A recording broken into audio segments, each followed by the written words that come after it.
सहनाववतु सहनौ भुनक्तु सह वीर्यं करवावहै तेजस्विनावधीतमस्तु मा विद्विषावहै। ओम शांति शांति शांति।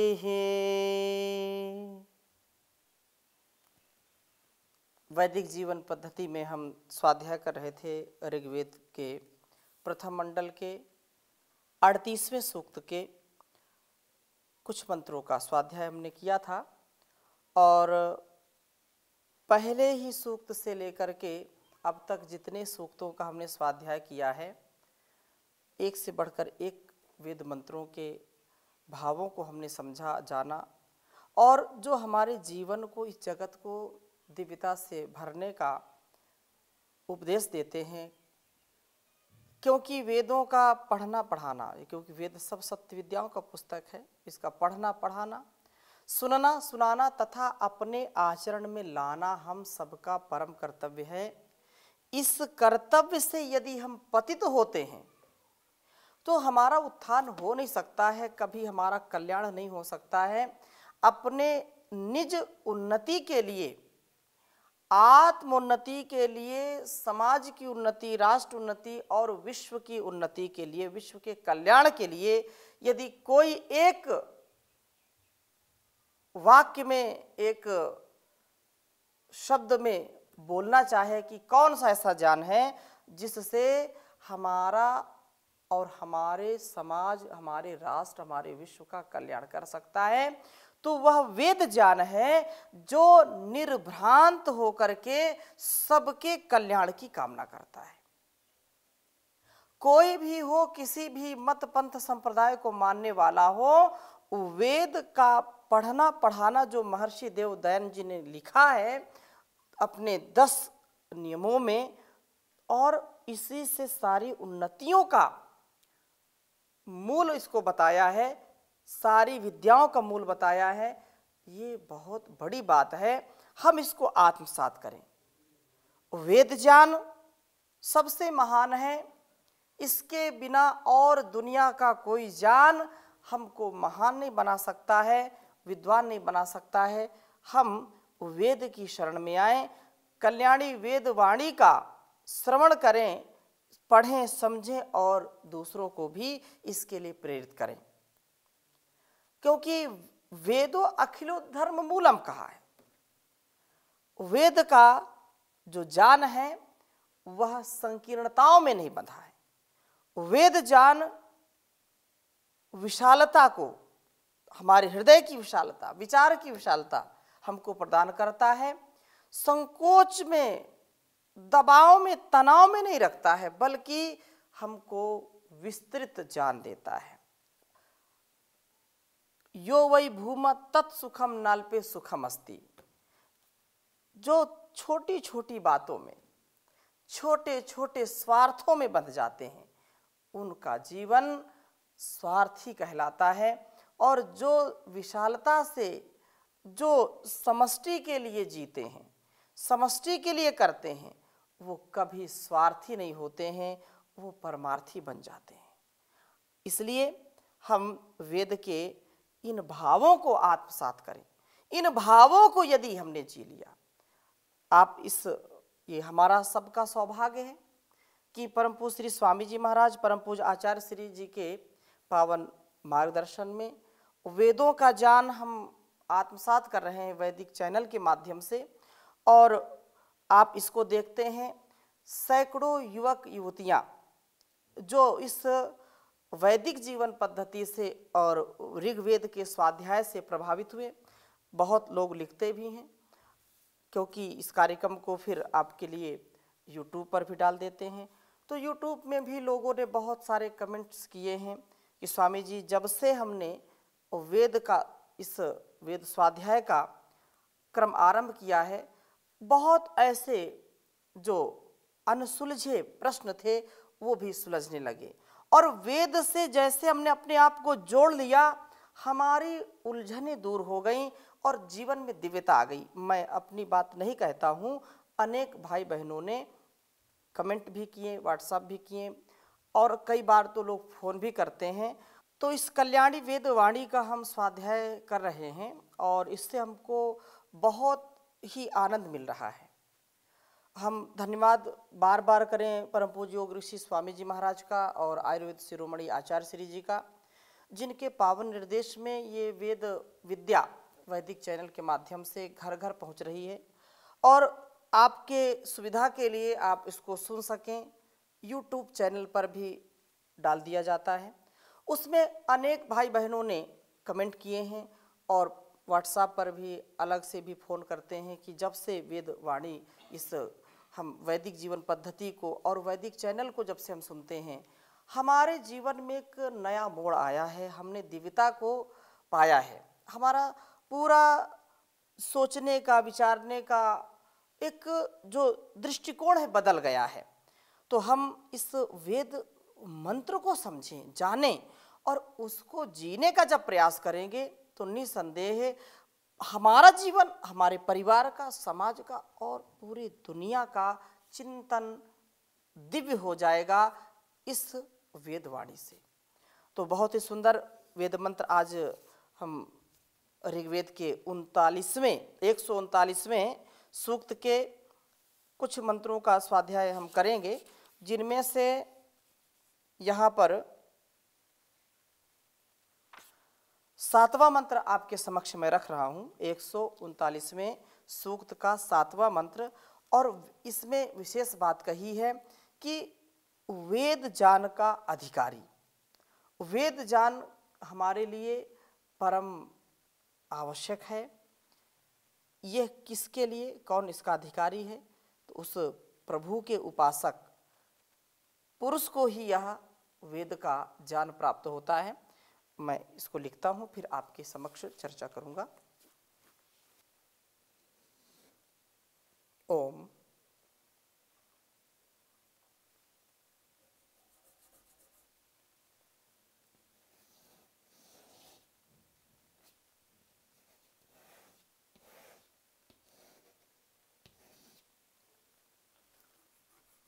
ओ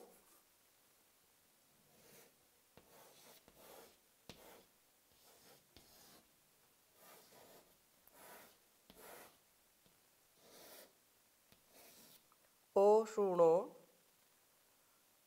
अग्ने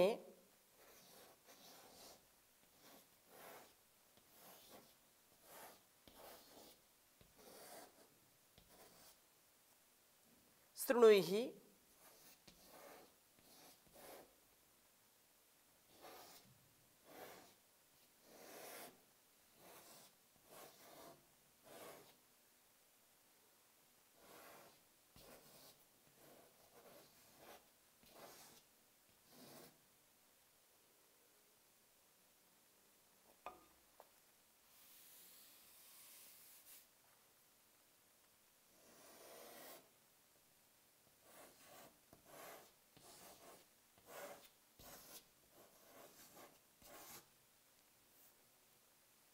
शृणुहि त्वमीडिष्टो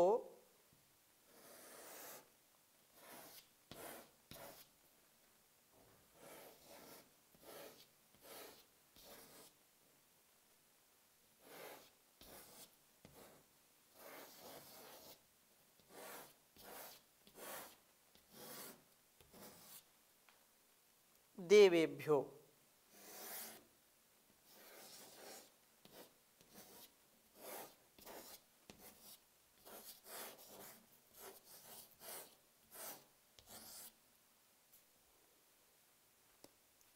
ब्रवसि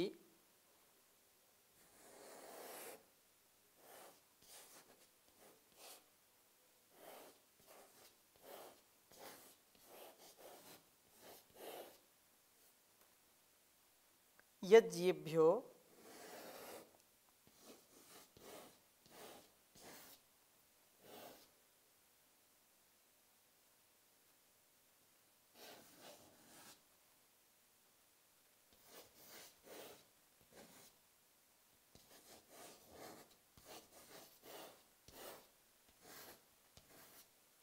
यज्ञेभ्यो अराजभ्यो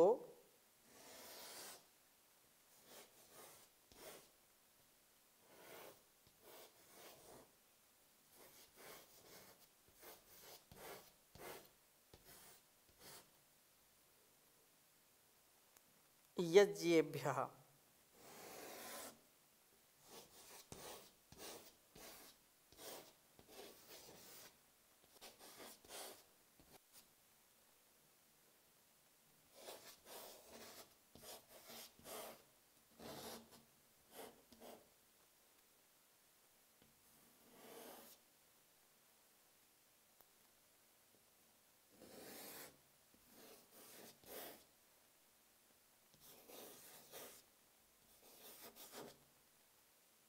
यद्ध त्वामंगिरोभ्यो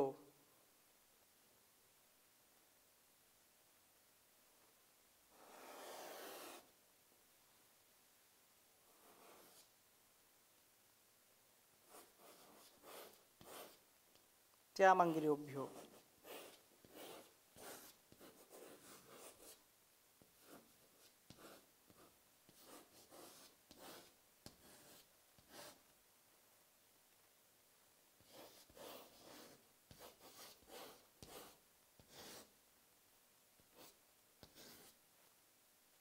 धेनुम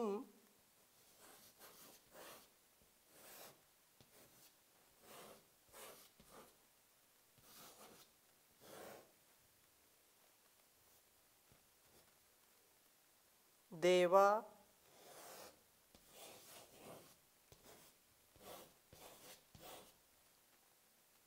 अदत्तना।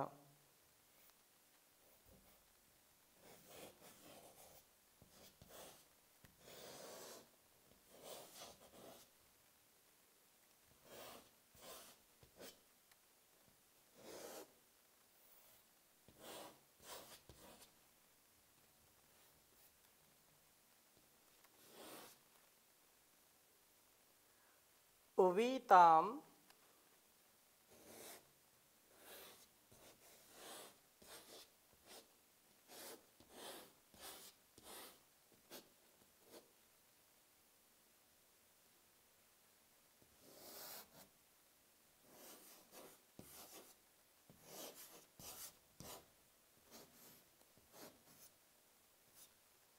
दुहुरे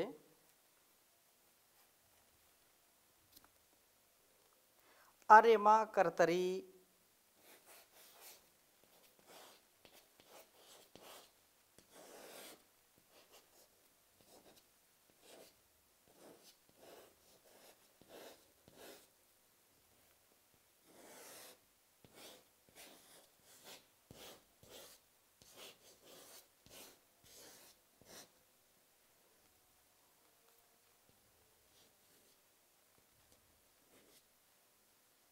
सचाम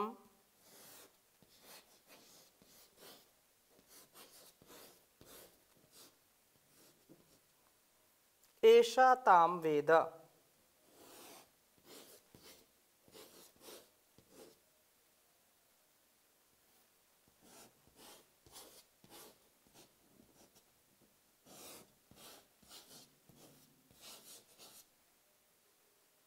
में सचा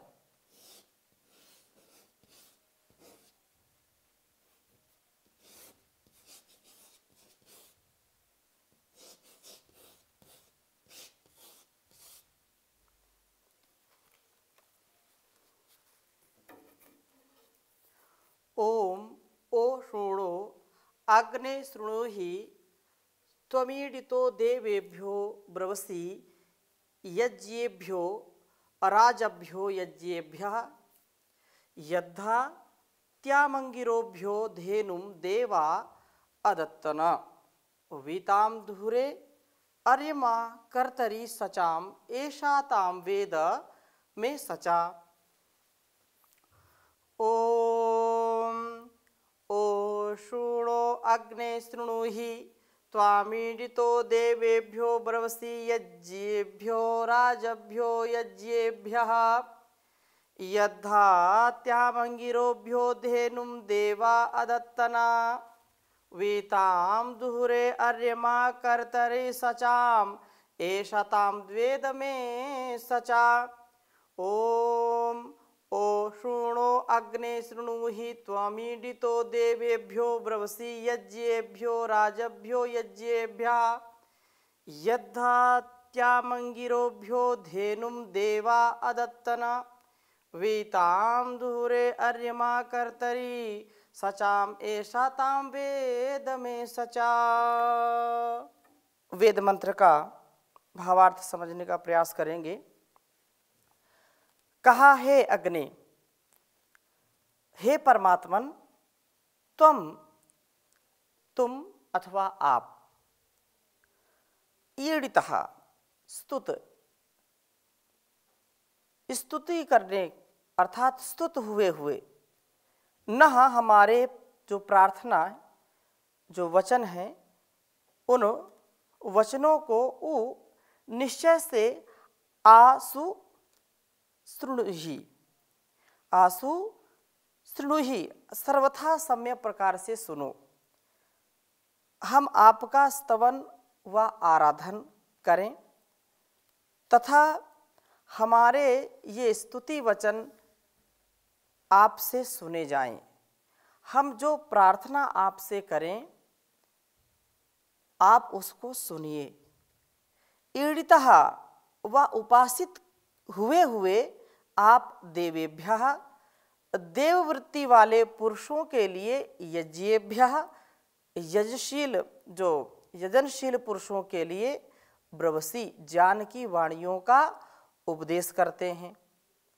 उन यज्ञेभ्यः यजनशील यज्ञशील जो पुरुष हैं उन पुरुषों के लिए जो राजभ्यः जितेंद्रियता के द्वारा दीप्त जीवन वाले बनते हैं, आप इन ज्ञान की वाणियों को देते हैं। क्योंकि उस परमात्मा के द्वारा ही हमको यह वेद ज्ञान मिलता है, उस ज्ञान को हम अपने जीवन में उतारने का प्रयास करें। क्योंकि यहाँ पर जो शब्द पड़े हुए हैं, यहाँ पर देवेभ्यः यज्ञेभ्यः राजभ्यः, ये बहुत महत्व के शब्द हैं और इन पर यदि चर्चा की जाए तो घंटों इनकी चर्चा समाप्त नहीं होगी। वेद का ज्ञान उसी व्यक्ति के लिए, उसी इंसान के लिए दिव्यता का आधान कराने वाले होंगे जो स्वयं अपने आप में देवत्व का गुण रखने वाला हो, जो जितेंद्रियता से अपने आप को दिव्य बनाने वाला है, जो यज्ञ कर्मों को करने वाला है, यजनशील है, कल्याणकारी कर्मों को करने वाला है, हितकारी कर्मों में जो सदा लगा रहता है, ऐसे जितेंद्रियता के द्वारा दीप्त जीवन वाले आप बनाते हैं प्रभु, और ज्ञान की वाणियों को उसी को देते हैं। जो अजितेंद्रिय है, जो इंद्रियों की पराधीनताओं में जकड़ा हुआ है, जो विषय भावनाओं में जकड़ा हुआ है, उसको यह वेद का ज्ञान कभी भी प्राप्त नहीं हो सकता है। एक कान से सुनेगा, दूसरे कान से निकाल देगा, उसके लिए कल्याणकारी नहीं है। क्योंकि कहा है यस्य नास्ति स्वयं प्रज्ञा शास्त्रम तस्य करोति किम, आचारहीनम न पुनन्ति वेदाः। जो स्वयं इस पर विचार नहीं करता है, जो आचरण नहीं जिसका ठीक है, वो अगर वेदों वाणी को सुन ले, वेदों के मंत्रों के स्मरण भी कर ले, तो उसका वह कभी भी उसके अंदर दिव्यता का आधार नहीं करा सकते, उसका कभी कल्याण नहीं कर सकते हैं, उसको कभी पवित्र नहीं बना सकते हैं। इसलिए अगली बात कही कि आप ज्ञान की वाणियों को देते हैं। यत ह निश्चय से देवाः, जो ज्ञानी लोग अंगिरोभ्यः अगिगतो, जो क्रियाशील हैं, जो क्रियाशील हैं, सदा प्रमाद आलस्य को सर्वथा त्याग करके जो आगे बढ़ते हैं, आलस्य शून्य पुरुषों के लिए त्याम धेनुम प्रभु से दी गई जान दुग्धदात्री वेदवाणी रूपी जो गौ है को अदत्तन देते हैं। ताम उस गौ को अरिमा अरीन यच्छति, काम क्रोध आदि का जो नियंत्रण करती है। ऐसे पुरुष जो कर्तरी सचा सृष्टिकर्ता प्रभु के साथ रहने वाला पुरुष, अर्थात उसकी उपासना में जो मगन रहता है, उसकी उपासना की लगन जिसको लगी होती है, वह पुरुष निसंदेह विद्रोहे अपने में विशेष रूप से पूरित करता है, इस ज्ञान को विशेष रूप से दोहन करता है इस ज्ञान का। और प्रभु कहते हैं कि ऐसा यह मैं सचा मेरे साथ निवास वाला हो जाता है। विशेष रूप से उपासक पुरुष ताम उस वेदवाणी को जानता है। यह वेदवाणी रूपी गौ सृष्टि के आरंभ में प्रभु से अग्नि आदि देवों को दी गई। ये देव उसे क्रियाशील पुरुषों को प्राप्त कराते हैं। इस वाणी को पूर्ण रूप से वही जान पाता है जो वास्तव में जितेंद्रिय है, इंद्रियों को वश में रखता है, इंद्रियां सदा उसके वश में रहती हैं। इसलिए कहा है, मेरी इंद्रियां हो सदा मेरे वश में, मेरी इंद्रियां हो सदा मेरे वश में, मेरे मन पे मेरा ही अधिकार कर दो, प्रभु मेरे जीवन का उद्धार कर दो। मैं गाऊं सदा वेदों की ऋचाएं, मैं गाऊं सदा वेदों की ऋचाएं, तन मन में वेदों का संचार कर दो, प्रभु मेरे जीवन का उद्धार कर दो। तो इस कल्याणी वेदवाणी को हम आत्मसात करें, इसी से जीवन हमारा श्रेष्ठ बनेगा।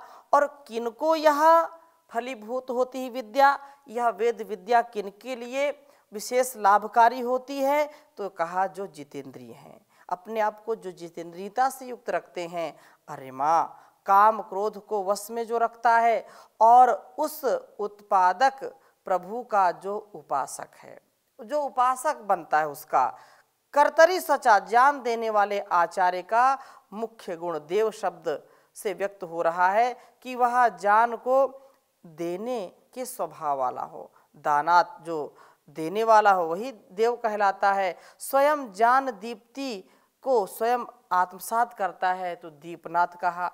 औरों को ज्ञान दीप्त करता है, ज्ञान प्रकाशित कराता है, दूसरों में भी प्रकाश करने का प्रयत्न करता है, द्योतनाथ। विद्यार्थी को आलस्य से शून्य होना चाहिए।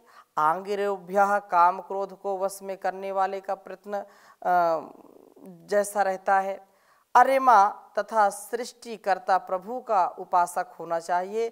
कर्तरी सचा, जो प्रभु की भक्ति के साथ अपने जीवन को जोड़ करके रखता है, इंद्रियों पर जो विजयी होता है, उसी को यह विद्या मिलती है।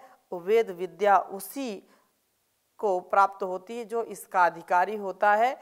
तो प्रभु देववृत्ति वाले, यजनशील, आत्म अनुशासन में जो पारंगत है, जो आत्म अनुशासन करने वाले हैं और जो पुरुषों के लिए वेद ज्ञान देते हैं, अर्थात स्वयं भी ज्ञान को आत्मसात करें और समष्टि की रक्षा के लिए, इसकी दिव्यता के लिए जो सबको ज्ञान से युक्त करते हैं, तथा इस ज्ञान को जो आलस्य शून्य काम आदि का विजेता हो जाता है, आलस्य से शून्य हो जाता है, प्रभु का जो उपासक होता है, वही पुरुष इस वेद विद्या को प्राप्त करता है। और प्राप्त करने का प्रयास सबको करना चाहिए। कभी किसी के मन में हताशा निराशा नहीं आनी चाहिए कि नहीं, हम तो इसको प्राप्त नहीं कर सकते हैं।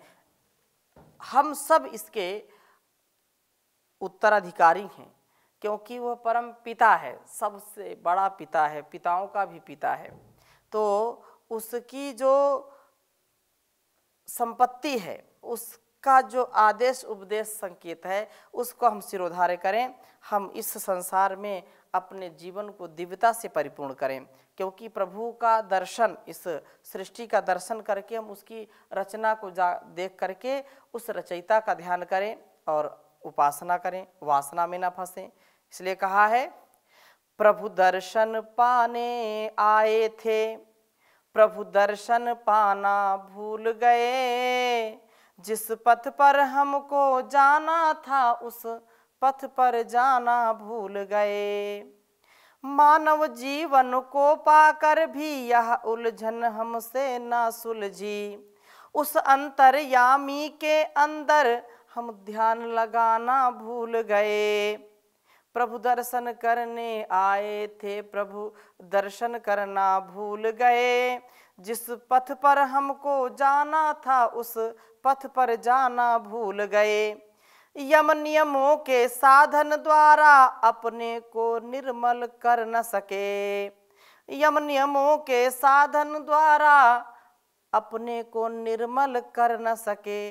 ऋषियों की भांति ज्योति से ज्योति मिलाना भूल गए, जिस पथ पर हमको जाना था उस पथ पर जाना भूल गए। हम अपने पथ को, अपने राह को, अपने डगर को, अपने लक्ष्य को कभी ना भूलें, यह हमको बार बार स्मरण रखना चाहिए। तो आज समय हो गया, यहीं पर विराम देते हैं, शेष चर्चा अगली कक्षा में करेंगे। ओम शांति शांति शांति।